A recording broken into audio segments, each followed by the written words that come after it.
What if I told you that caring for an aging parent in Japan could cost your family more than $10,000 every single month? But move that same parent to Thailand, and the cost drops to under $1,000. Same care. Same love. Dramatically different price tag. Today, we are breaking down the real numbers behind senior care costs across 3 of Asia's most important countries, so your family can make the smartest decision possible. Welcome to Aging Well Asia, the podcast for families navigating the challenges of aging in one of the most dynamic regions on Earth.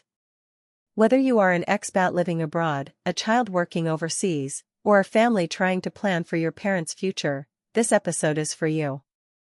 Asia is aging faster than any other region in history. South Korea officially became a superaged society in 2024, meaning 1 in 5 people is now over 65. Japan has 7.5 million people certified for long-term care as of 2025.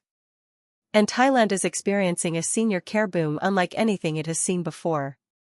The costs involved are staggering, and most families are caught completely off guard. Let's change that. Let's start with the country that surprises most people first, Thailand. Senior care in Thailand is genuinely affordable by regional standards. A standard nursing home or assisted living facility runs between 20,000 and 86,000 Thai baht per month. That translates to roughly $550 to $2,400. If you prefer home-based care with a dedicated caregiver visiting 8 hours a day, you are looking at around 12,500 baht, about $350 per month. For full-time, live-in nursing care, expect to pay around 35,000 baht, roughly $975 monthly. Even at the premium end, think resort-style retirement communities in Chiang Mai or Bangkok, the maximum reaches around $4,500. By regional standards, that is still extraordinary value. Now, Japan. Japan's total nursing care spending hit a record 11.9 trillion yen in fiscal year 2024. For individual families, nursing home care typically runs between 100,000 and 200,000 yen per month. In US dollar terms, that is approximately $4,000 to over $10,000 every single month. Here is the painful irony: the average Japanese pension pays only around 69,000 yen per month, less than half of the cheapest nursing home option. This gap is a financial crisis for millions of Japanese families right now. South Korea sits somewhere in the middle, but with an important advantage. Korea officially became a superaged society in 2024 as well. The government responded by spending 14.76 trillion won, over $10 billion on state long-term care benefits that same year. Because of Korea's long-term care insurance system, families typically pay only 0 to 20% of care costs out of pocket. A premium private nursing home can still run around $4,100 per month, but most Korean families receive substantial government subsidies that bring real costs down considerably. Why does this comparison matter so much? Because increasingly, families across Asia are making cross-border decisions about where their parents live and receive care. For expat families, and there are millions across this region, Thailand has emerged as a serious retirement destination. Not just for cost reasons, but for quality of care as well. The senior care sector in Thailand is booming precisely because international families are discovering that a warm climate, a low cost of living, and improving medical infrastructure combine to create exceptional value.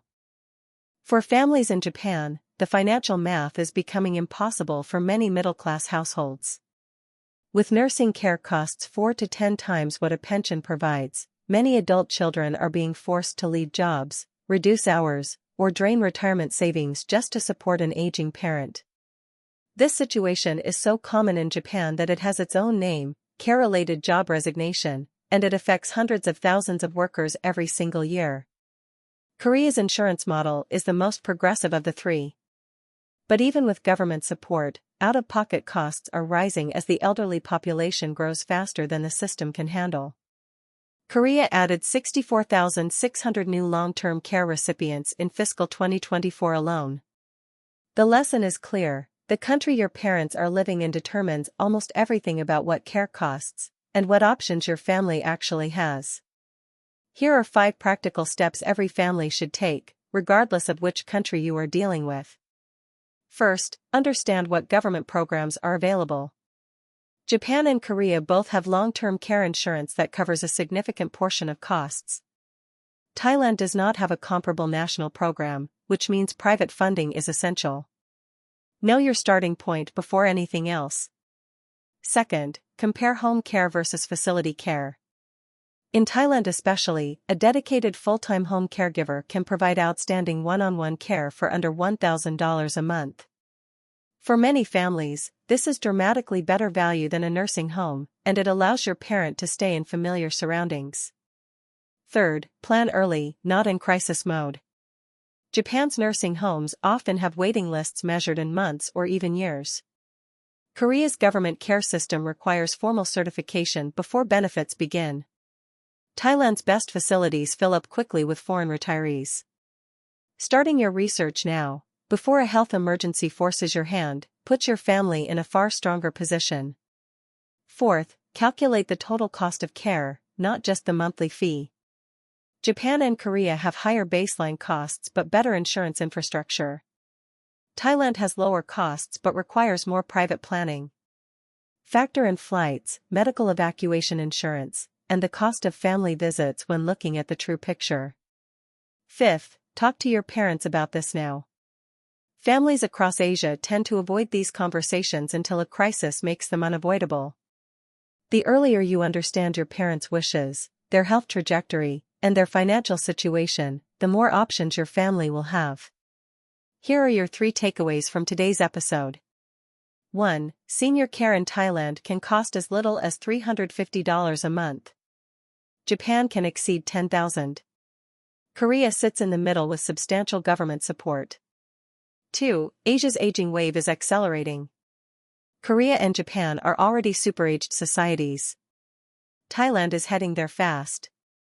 The time to plan is now. 3. Cross-border care is a real and growing option for families across Asia. Understanding the costs is the first step. If this episode helped your family, please subscribe to Aging Well Asia and share it with someone who needs to hear it. We release new episodes every week, covering everything from dementia care to retirement planning across Asia. Thank you for listening, and we will see you next time.